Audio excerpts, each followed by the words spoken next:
Morning UPSI और लेखपाल के दोस्तों मैं एडवोकेट दुर्गेश दुबे।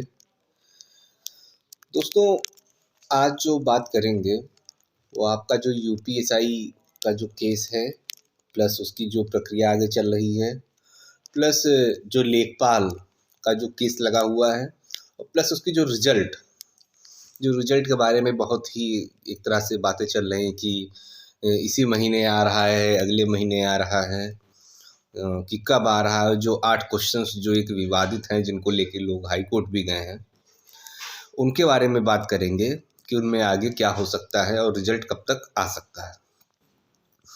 दोस्तों जो लोग नए जुड़े हों मेरे इस यूट्यूब चैनल के द्वारा, तो अगर उनको मतलब सही लगे मेरा यूट्यूब चैनल और उन्हें लगे कि इन्फॉर्मेशन जो भी है सही दी जा रही है, तो वो लोग उसको सब्सक्राइब कर लीजिए। और आगे भी हम आपको यूपीएसआई प्लस लेखपाल से संबंधित चाहे जो रिजल्ट हो या कोर्ट केस हो, जो भी उसमें हो रहा है वो मैं आपको समय समय पे बताता रहूँगा। तो आइए बात करते हैं लेखपाल के बारे में।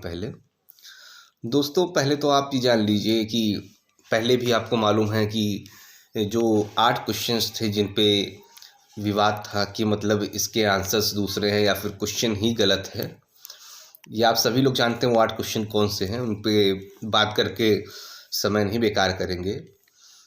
उसको लेके बच्चे हाई कोर्ट भी गए हैं, लखनऊ बेंच। आपको मालूम है केस लगा हुआ था। तो एक चीज़ मैं बता दूं आपको कि बच्चों की जो एक मांग है वो बिल्कुल उचित है। पहले तो बच्चे 2 चीज़ों से लड़ रहे हैं, एक तो करप्शन प्लस आयोग की गलती। दोनों चीज़ों से बच्चे लड़ रहे हैं। करप्शन का आप खुद ही जानते हैं, मतलब खुद ही बताया गया है आयोग द्वारा कि 15,000 संदिग्धों की जांच की जा रही है। मैं आपको यहाँ पे क्लियर कर दूँ, ये जो 15,000 संदिग्ध हैं, ये मैं ये नहीं कह सकता हूँ कि नकल इन्होंने की है कि नहीं की है, पर जिस हिसाब से एसटीएफ की रिपोर्ट थी, आपको मालूम है एसटीएफ की रिपोर्ट में उन्होंने 8 कॉलेजेस के जो मैनेजर हैं, जो कि आपको मालूम है नैनी क्षेत्र के, उसमें उन्होंने बताया कि 8 कॉलेजेस के मैनेजर पकड़े गए हैं। और आप खुद ही समझ लीजिए जिन पे परीक्षा उन 8 कॉलेजेस में मतलब परीक्षा केंद्र बनाए गए थे। अब 8 कॉलेजेस में कितने ज़्यादा मतलब परीक्षार्थी बैठ सकते हैं, आप खुद ही जानते हैं कितने बैठे होंगे। उन्होंने कितनों को नकल कराया होगा, कितने को मतलब उसमें ओएमआर में गड़बड़ी कराई होगी, वो आप खुद ही समझ सकते हैं। तो 15,000 अगर वो संदिग्ध कह रहे हैं तो उसमें उनका डाटा में कोई कमी नहीं है, तो सही बता रहे हैं। पर दिक्कत यहाँ पे आ जाती है कि स्क्रीनिंग प्रोसेस कह रहे हैं, उस पर थोड़ा सा एक निशान उठता है कि स्क्रीनिंग प्रोसेस वो कैसे करेंगे। उन्होंने जो कि बताया कि पता चला है कि ऊपर से जो 15,000 हैं उनकी स्क्रीनिंग करी जाएगी। अब देखिए दोस्तों इसमें क्या होता है ना, इसमें अब ये कैसे पता चलेगा कि ऊपर से जो 15,000 हैं वो नकलची ही हैं, उन्होंने नकल ही करी है। हमारे बहुत सारे साथी ऐसे हैं जो सच में बहुत ही पढ़ने में बहुत ही ज़्यादा ब्रिलियंट हैं, और वो भी उन 15,000 में हो सकते हैं, इसमें कोई दो राय नहीं है।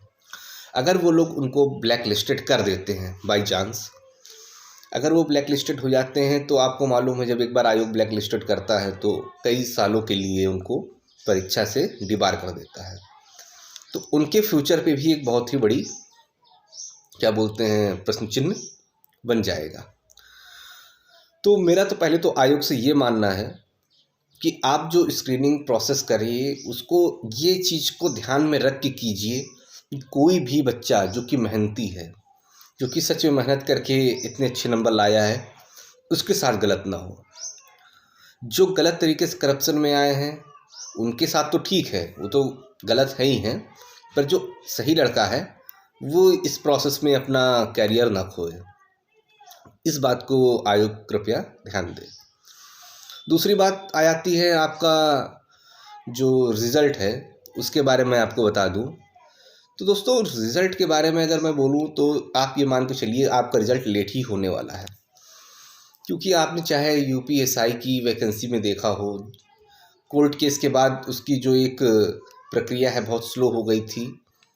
डेट ना लगने के कारण भर्ती बोर्ड ने मेडिकल कराया, पर उसके बाद भी आप देख लीजिए मेडिकल हुए कितने दिन हो गए हैं, अभी भी उनको ट्रेनिंग पे नहीं भेजा जा रहा, और ना ही मेरा ये मानना है कि भेजा जाएगा जब तक हाई कोर्ट का कोई बढ़िया ऑर्डर नहीं आ जाएगा।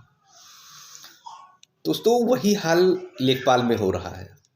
8 क्वेश्चंस, यहाँ एक क्वेश्चन बहुत मायने रखता है मेरिट बढ़ाने के लिए, 8 क्वेश्चन तो बहुत ही ज़्यादा हो जाते हैं। उन 8 क्वेश्चंस का विवाद, देखिए मेरा तो ये मानना था कि अगर 8 क्वेश्चंस में प्रूफ दिए गए कि इसका आंसर ये है, इसका आंसर ये है, तो आयोग को उन 8 क्वेश्चंस को हटा देना चाहिए था। पर उन्होंने अपनी आंसर की निकाली, ऐसा कुछ भी नहीं किया। उन्होंने उसको सही माना और आगे तो प्रोसेस बढ़ाया। बच्चे उसको लेके हाई कोर्ट गए। अब हाई कोर्ट जो भी है उस पर जब तक कोई ना कोई ठीक ठाक डिसीजन, चाहे वो बच्चों के पक्ष में हो या फिर UPSSC के पक्ष में हो, जब तक नहीं दे देता है तब तक मेरा ये मानना है कि रिजल्ट आने की बहुत ही कम संभावना है। और दूसरे साथ में स्क्रीनिंग भी चल रही है, ये तो आयोग ने खुद ही बताया है कि हम स्क्रीनिंग कर रहे हैं। तो ये दोनों चीज़ें साथ में चल रही हैं। तो आप ये चीज़ जान लीजिए कि आपका जो रिजल्ट है लेखपाल का, वो आपका जब तक कोई कोर्ट केस, मतलब इसका कोई जजमेंट फाइनली नहीं आ जाएगा, तब तक आपका अभी रिजल्ट नहीं आने वाला। ये आप जनवरी में तो ना ही सोचिए, फरवरी में लास्ट में भले आ सकता है, अभी जो मतलब जनवरी तक में तो ना ही सोचिए। दोस्तों एक दूसरी बात ये भी मैं बता दूं कि एक जो प्रक्रिया होती है आयोग की, उसमें मैंने पहले कई बार बोला है और अब भी बोल दूं कि कोई भी आयोग हो या फिर सरकार हो, वो ये नहीं चाहती है कि रिजल्ट निकालने के बाद उनको फिर से एक तरह से मतलब उस भर्ती को रद्द करना पड़े। जैसे कि आपने वीडियो वाले में देख लिया कि रद्द होने के बाद कितनी छीछालेदर होती है सरकार की भी, आयोग की भी।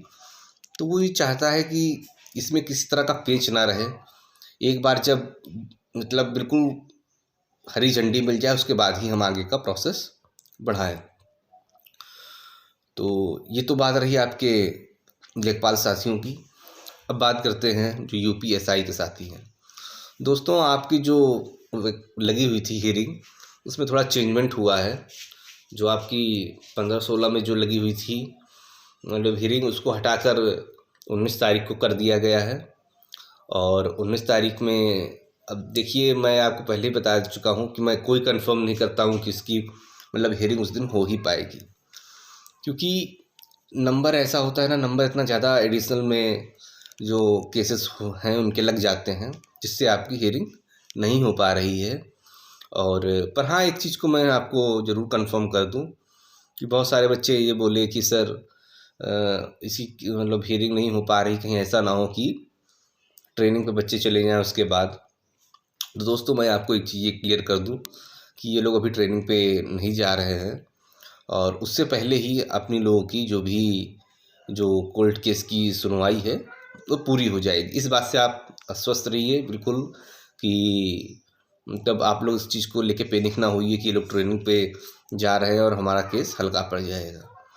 पर मैं एक चीज़ बता दूं कि हाँ, जैसे कि मान लीजिए किसी कारणवश, जैसे कि आपने देखा मेडिकल नहीं होना था और भर्ती बोर्ड भी ये सोच रहा था कि जब कोई जजमेंट आ जाए उसके बाद ही हम मेडिकल कराएं, पर लेट लतीफ़ी होते होते जब ज़्यादा लेट हुआ तो भर्ती बोर्ड ने अपना प्रोसेस आगे बढ़ाया और मेडिकल करा दिया।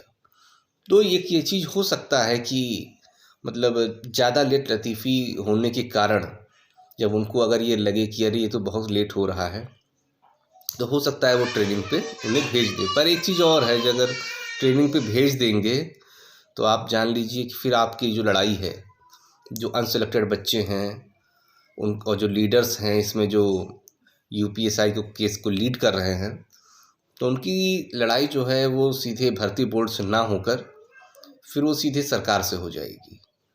फिर उसके बाद अगर ये कोई जजमेंट दिलवा भी देते हैं माननीय उच्च न्यायालय से, तो उसके बाद भी वो उनको सुप्रीम कोर्ट लेके जाएंगे, मतलब सुप्रीम कोर्ट में उसको चैलेंज करेंगे। और आप खुद ही समझ लीजिए आपके साथ फंडिंग की प्रॉब्लम है, बच्चे आपका जो भी बच्चे हैं वो साथ नहीं दे रहे हैं। साथ इसलिए नहीं दे रहे हैं कि शायद इतना लेट हो रहा है, उनका भी मनोबल टूट गया है। उनको अब ये लगता है कि अब इसमें कुछ नहीं होगा आगे की, जैसे कि अपकमिंग वैकेंसीज़ भी वो देख रहे हैं जो लगभग 4000 के करीब आ रही है। तो उनको लगता है कि इधर दिमाग लगाने से बढ़िया है कि इसी में दिमाग लगाएं। तो देखिए, मनोबल तो समय के साथ टूटता ही है, चाहे कोई भी हो, चाहे हम हों, चाहे कोई भी हो। तो मेरा तो ये मानना है कि आप लोग थोड़ा सा स्टेबिलिटी बनाए रखिए, मनोबल न तोड़िए। जहाँ तक इतने दिन आप रुके हुए थे और थोड़े दिन और रुके रहिए, जो भी आपके लीडर्स हैं उनका साथ दीजिए। और देखिए, मेरा आप ये सोचिए कि इससे मेरा कोई फ़ायदा है, मैं दूर दूर तक यूपीएसआई के केसेस में बिल्कुल नहीं हूँ। पर मेरा ये मानना है कि आपको जो भी इन्फॉर्मेशन हो as a advocate, as a legal मतलब टर्म में आपको सही से बता सकूं। दोस्तों, और एक चीज़, ये मैं ये भी नहीं कह रहा हूँ कि आप इनका साथ देने से आप जो आपकी जो अपकमिंग वैकेंसीज है यूपीएसआई की, उसको आप दरकिनार कर दीजिए। आप इसकी भी तैयारी करते रहिए साथ में। जैसे कि मैंने आपको बताया कि आपकी जो फरवरी के फर्स्ट वीक में आपकी ये वैकेंसी आने की पूरी संभावना है, और ये वैकेंसी जो होगी वो आपकी 3000 ना होके लगभग 4000 के करीब होने वाली है। और इस चीज़ आपका जब नोटिफिकेशन आ जाए तब आप देख लीजिएगा कि हाँ, ये बात सही थी। मेरी पहली भी बातें जो भी मैंने बोली सही हुई हैं। मैं तभी कोई बात बताता हूँ जब मेरा कोई खुद का कोई सोर्स रहता है कि हाँ, कि ये चीज़ इसमें है, तभी मैं बताता हूँ, नहीं तो मैं नहीं बताता हूँ। ठीक है दोस्तों, जो भी इन्फॉर्मेशन आएगी कोर्ट केस से या यूपीएसआई से, यूपी लेखपाल से संबंधित, वो मैं आपको समय समय पर बताता रहूँगा। थैंक यू दोस्तों, बाय।